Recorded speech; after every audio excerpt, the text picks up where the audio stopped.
हमलों का सिलसिला 5वें रोज भी जारी रखा। वहाँ के मनाजिर अगर आप देखें तो आपको हर तरफ लाशें बिखरी नजर आएंगी, हर तरफ तबाही के मनाजिर हैं, लोग जख्मी हैं, अपनी जानें बचाते हुए नजर आएंगे और फिर मजीद जुल्म उन पर यह हो रहा है कि उनकी तरसील रोक दी गई है। अबू उसामा हमास का एक बहुत बड़ा leader, top tier leader Hamas का मारा गया।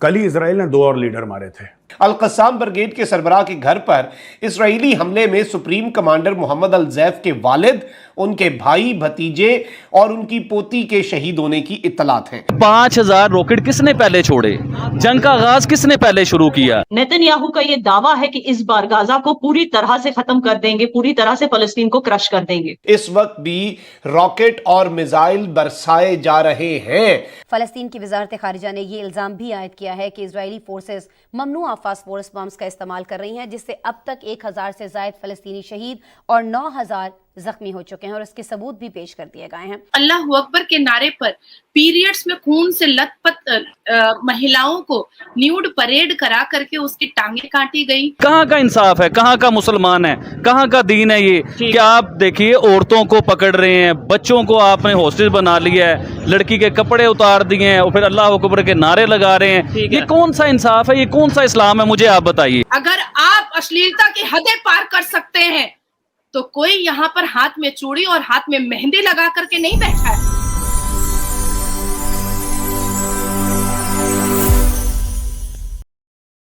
अबू उसामा हमास का एक बहुत बड़ा leader, top tier leader Hamas का मारा गया। कल ही इजराइल ने 2 और लीडर मारे थे। ठीक है जी, इजराइल ने कल 2 लीडर मारे। वो उनका जो फाइनेंस का हेड था और इसका फलाने ढिमके का हेड था, उसको निपटा दिया। एक और हमास का लीडर था, उसके घर पे बम मारा, उसका पूरी फैमिली को थैंक यू बोल दिया इजराइल ने कि ओके, टाटा बाय बाय। अब ये अबू उसामा है। अबू उसामा को भी इजराइल ने निपटा दिया। दोस्तों, हर रोज खबर आ रही है कि हमास के लीडर एक एक करके ये निपट रहे हैं। ऐसा है कि हमास की जो लीडरशिप है ना, ये दोस्तों कतर में बैठी है, कुछ तुर्की में बैठे हैं, कुछ फलाने, कुछ ढिमके। ये देखो चार्ट, इस चार्ट से आपको पता लगेगा कि कौन कौन कहां कहां बैठा है। ठीक है दोस्तों, तो दोस्तों मैं ये कहना चाहता हूं कि सिर्फ गाजा पे बम गिराने से कुछ नहीं होगा, ये बिल्डिंग उड़ाने से कुछ नहीं होगा। मैं इजरायलियों से ये रिक्वेस्ट करूंगा कि भाई, ये जो बैठे हैं कतर में, ये जो बैठे हैं तुर्की में, ये जो यहां वहां बैठे हैं और वहां से बकवास कर रहे हैं, याद है जब म्यूनिक ओलंपिक्स का याद है जब इजरायली एथलीट्स को मारा था, इजरायली एथलीट्स को मारा था, तब उस समय इजराइल के प्राइम मिनिस्टर ने हिट स्क्वाड भेजी थी। ये बड़ी फेमस इंसिडेंट है, मैं कोई अपने मन से नहीं बता रहा। इसके ऊपर बड़ी फेमस फिल्म बनी है म्यूनिक, जहां पे इजरायली म्यूनिक ओलंपिक्स हुए थे जर्मनी में, वहां पे इजरायली एथलीट्स को मारा था। जब इजरायली एथलीट को मारा तो बदला लेने के लिए फिर इजराइल ने अपने एजेंट भेजे दुनिया भर में कि इनको निपटाओ, एक एक को निपटाओ, छोड़ना किसी को मत, सबको निपटाओ। वो यूनिट का नाम है किडॉन। मोसाद जो उनकी खुफिया एजेंसी है, उसका एक बहुत छोटा सा हिस्सा है किडॉन, और किडॉन वाले ये सब काम करते हैं। मुझे लगता है कि किडॉन जाए और सबको एक बार हैप्पी बर्थडे बोल कर आए, क्योंकि बहुत अब ज्यादा हो गया, पानी सर से ऊपर जा चुका है दोस्तों।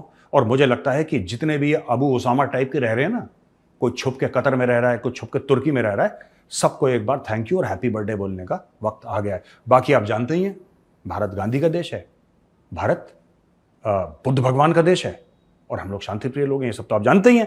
तो इसीलिए हम शांति से ही हम क्या बोल रहे हैं, हम यही तो बोल रहे हैं कि जाके हैप्पी बर्थडे बोल दो। हम कौन सा कर रहे हैं कुछ और कर दो, हम ऐसा नहीं बोल रहे हैं। हम कह रहे हैं हैप्पी बर्थडे बोलो, go say happy birthday to you, to the Hamas leadership. ये जो कमेंट है, मेरी जो बातें हैं ना, उससे कई पाकिस्तानी नाराज हो सकते हैं, कोई मुस्लिम कंट्री जो है, मुस्लिम कम्युनिटी नाराज हो सकती हैं, क्योंकि मैंने सच की बात करनी। कहाँ का इंसाफ है? कहाँ का मुसलमान है? कहाँ का दीन है ये? क्या आप देखिए, औरतों को पकड़ रहे हैं, बच्चों को आपने हॉस्टेज बना लिया है, लड़की के कपड़े उतार दिए हैं और फिर अल्लाह अकबर के नारे लगा रहे हैं। ये कौन सा इंसाफ है? ये कौन सा इस्लाम है? मुझे आप बताइए। अच्छा आबिद भाई, उसमें लॉजिक ये दिया जाता है, देखे बात इन्होंने बड़ी लॉजिकल की है, ऑथेंटिक बात की है, लेकिन यही बात अगर हम किसी मौलाना से करेंगे, वो कहेंगे कि भाई उधर से भी तो इसराइल से भी बहुत जुल्म होता था, ये होता था, वो हमारे फलस्तीन की जो माएँ बहनें हैं उनके साथ। तो फिर अगर देखा जाए तो फिर फर्क क्या रह गया? पहले देखिए कोई प्रूफ, कोई मैं आपको बताता हूँ, इसराइल करता था जो आप बात कर रहे हैं ना, इससे ये जंग आज से थोड़ी चल रही है, ये 100 साल से जंग चल रही है। अगर उससे पीछे जाएं तो 1000 साल पुराना ये सिलसिला है, लेकिन 100 साल से जो सिलसिला चल रहा है ना, अब उसमें देखिए, अगर इसराइल कुछ करता था तो दुनिया उसके अगेंस्ट खड़ी भी होती थी। इंडिया मेरे ख्याल से 4 बार या 5 बार यूनाइटेड नेशन में इसराइल के खिलाफ वोट दिया इंडिया ने। 3 बार ऐसे यार, ये ऑथेंटिक न्यूज है जोन साहब, जी वो हाँ। आप ये जरूर चलाइएगा। अच्छा, editor। इसराइल के खिलाफ क्यों वोट दिया था कि इसराइल उस टाइम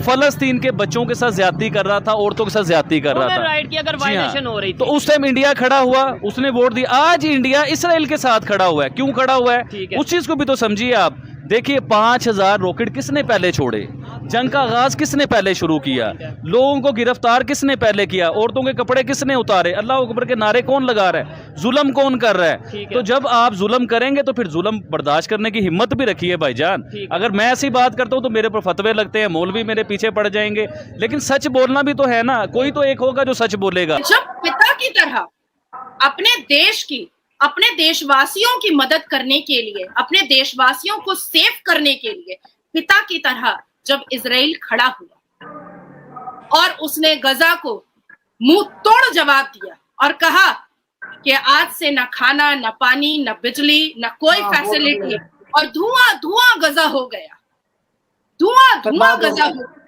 तब जाकर के फिलिस्तीन के प्रेसिडेंट मोहम्मद अब्बास भीख मांगने लगे यूएन से कि माफ कर दो और इजराइल को बोलो कि खामोश हो जाए, मर्सी दे दे।